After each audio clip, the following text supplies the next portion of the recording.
Deuteronomy chapter 6. These are the commandments and statutes and ordinances that the Lord your God has instructed me to teach you to follow in the land that you are about to enter and possess, so that you and your children and grandchildren may fear the Lord your God all the days of your lives by keeping all his statutes and commandments that I give you, and so that your days may be prolonged.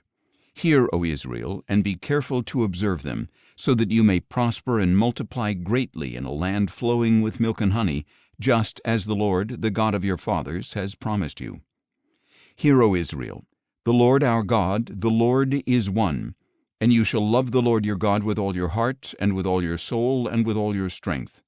These words I am commanding you today are to be upon your hearts, and you shall teach them diligently to your children, and speak of them when you sit at home, and when you walk along the road, when you lie down, and when you get up.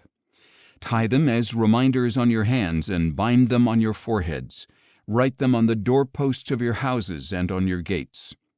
And when the Lord your God brings you into the land he swore to your fathers, to Abraham, Isaac, and Jacob, that he would give you, a land with great and splendid cities that you did not build, with houses full of every good thing with which you did not fill them, with wells that you did not dig, and with vineyards and olive groves that you did not plant, and when you eat and are satisfied, be careful not to forget the Lord who brought you out of the land of Egypt, out of the house of slavery.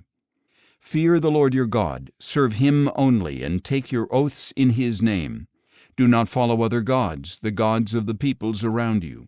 For the Lord your God who is among you is a jealous God. Otherwise the anger of the Lord your God will be kindled against you, and he will wipe you off the face of the earth. Do not test the Lord your God as you tested him at Massah. You are to diligently keep the commandments of the Lord your God and the testimonies and statutes he has given you.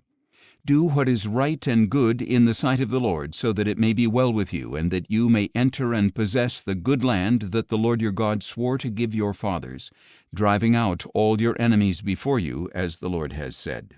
In the future, when your son asks, "What is the meaning of the decrees and statutes and ordinances that the Lord our God has commanded you?" then you are to tell him, "We were slaves of Pharaoh in Egypt, but the Lord brought us out of Egypt with a mighty hand. Before our eyes the Lord inflicted great and devastating signs and wonders on Egypt, on Pharaoh, and on all his household. But he brought us out from there to lead us in and give us the land that he had sworn to our fathers. And the Lord commanded us to observe all these statutes and to fear the Lord our God, that we may always be prosperous and preserved, as we are to this day.